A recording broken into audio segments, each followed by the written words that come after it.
നമുക്കിത് ഇൻസ്റ്റാഗ്രാമിൽ ട്രെൻഡിങ് ആയിക്കൊണ്ടിരിക്കുന്ന ഡ്രൈ ഫ്രൂട്ട് ചോക്ലേറ്റ് ഐസ്ക്രീം എങ്ങനെ ഉണ്ടാക്കാൻ നോക്കാം. അപ്പോൾ ഇൻഗ്രീഡിയൻസ് എല്ലാം കൂടി ഒന്ന് എടുത്തു വെക്കാം. എന്നിട്ട് നമുക്ക് ഡേറ്റ്സ് കുരു കളഞ്ഞെടുക്കാം കേട്ടോ.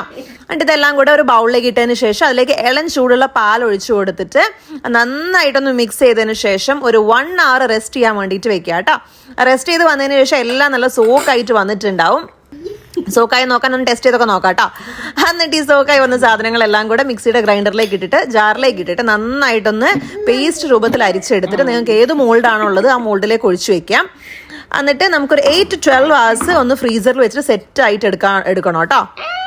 ഇനിയിപ്പോൾ നിങ്ങൾക്ക് ഇങ്ങനത്തെ മോൾഡൊന്നും നിങ്ങളുടെ കയ്യിൽ ഇല്ല എന്നുണ്ടെങ്കിൽ എന്ത് ചെയ്യാന്ന് വെച്ചാൽ നമ്മുടെ സാധാരണ ഏതെങ്കിലും ഒരു കണ്ടെയ്നർ, പ്ലാസ്റ്റിക് കണ്ടെയ്നറാണ് നല്ലത്. ബിക്കോസ് ഗ്ലാസ് ആകുമ്പോൾ ഇത്രയും സമയം ഫ്രീസറിൽ വെച്ചാൽ പൊട്ടിപ്പോകും. അതിനെ നമുക്ക് പെട്ടെന്ന് ഫ്രീസറിൽ കയറ്റാം കേട്ടോ. എന്നിട്ട് ഒരു 8 to 12 hours ഫ്രീസ് ചെയ്തിട്ട് എടുത്തതിന് ശേഷം enjoy. It's very tasty, yummy and healthy. So thank you.